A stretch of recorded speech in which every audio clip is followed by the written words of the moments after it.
दोस्तों, Iran Israel की लड़ाई के बीच ईरान ने अमेरिका और अरब देशों मिडिल ईस्ट में इजराइल के सहयोगियों के लिए चेतावनी जारी कर दी है। ईरान ने इजराइल पर करीब 180 मिसाइलें दागी थी।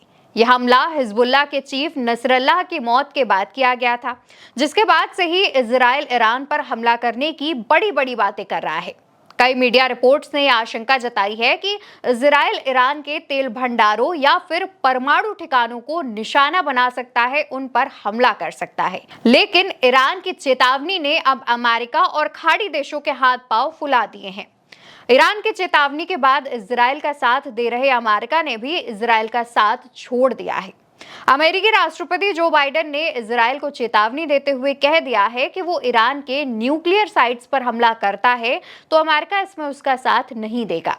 अमेरिकी अखबार वॉल स्ट्रीट जर्नल के मुताबिक ईरान ने डिप्लोमेटिक चैनल के जरिए एक चेतावनी दी है और कहा है कि अगर किसी भी देश ने इजराइल को उस पर हमला करने में मदद की या उस अपने एयर स्पेस का इस्तेमाल करने दिया तो उसे खामियाजा भुगतना होगा।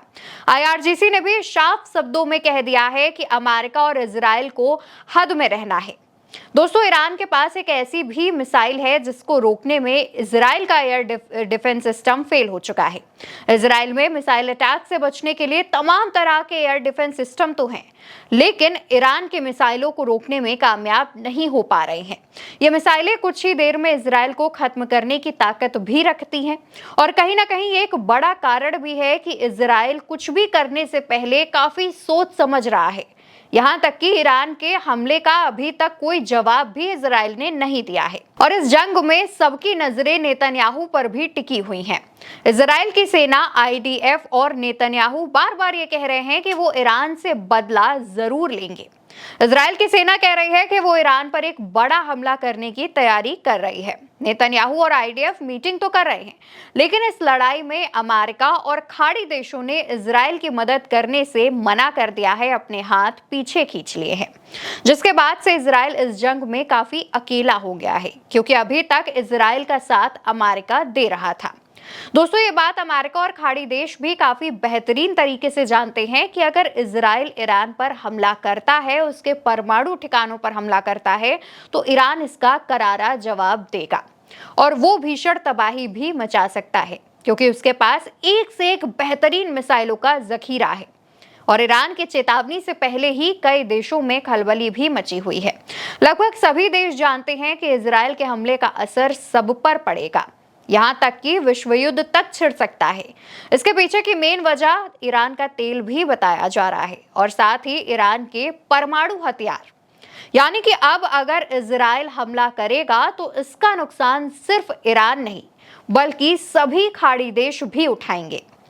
दोस्तों, इजराइल ईरान के तेल ठिकानों पर हमला करने की प्लानिंग कर रहा है। उसने कहा है कि वो ईरान के तेल ठिकानों और परमाणु के ठिकानों पर हमला करेगा, लेकिन अमेरिका और खाड़ी देश इजराइल पर ऐसा ना करने का दबाव भी बना रहे हैं। खाड़ी देशों को डर है कि अगर इन दोनों के बीच जो जंग है वो अगर बढ़ी तो ईरान समर्थित गुट उनके तेल ठिकानों पर हमला कर सकते हैं और ईरान का कहना है कि अगर उस पर कोई हमला हुआ तो उसके जवाब में तबाही मचेगी। यानी कि अगर इजराइल हमला करता है तो उसमें कोई भी खाड़ी देश या अमेरिका बीच में ना आए, जिससे ईरान और इजराइल के बीच ही यह मामला होगा, लेकिन इसका असर खाड़ी देशों में भी देखने को पड़ सकता है। खास तौर पर अगर कोई भी खाड़ी देश इजराइल की मदद करता है तो इसका सीधा असर उसको होगा, क्योंकि फिर ईरान से वो भी दुश्मनी मोल ले लेगा। आशंका तो यह भी है कि इन दोनों के बीच एक बड़ी जंग भी छिड़ सकती है, जिसमें खाड़ी देशों के अलावा अमेरिका भी घिसट सकता है। दोस्तों, ईरानी अधिकारी और एक ईरानी राजनयिक के हवाले से जानकारी मिली है कि ईरान ने सऊदी अरब को आगाह किया है कि अगर इजराइल को किसी भी तरह की मदद दी गई तो वो खाड़ी देश की तेल फैसिलिटी की सुरक्षा की गारंटी नहीं दे सकता। ईरान ने साफ कह दिया है कि अगर खाड़ी देश इजराइल के लिए अपना एयर स्पेस खोलते हैं तो ये जंग छेड़ने जैसा होगा।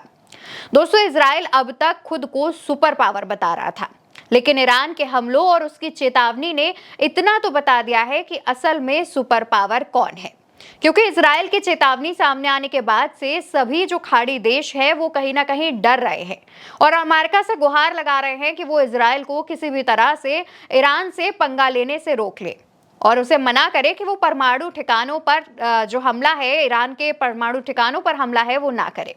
और अब ईरान की चेतावनी के बाद भी कोई भी इजराइल का साथ देने से पहले घबरा रहा है। तो क्या अब इजराइल इस जंग में अकेला उतरेगा या फिर ईरान के आगे घुटने टेक लेगा? इस पर आपकी क्या राय है, कमेंट बॉक्स में जरूर बताइएगा। आप ये वीडियो उल्टा चश्मा यूसी पर देख रहे हैं। मैं हूं आपके साथ अवंतिका अवस्थी। नमस्कार।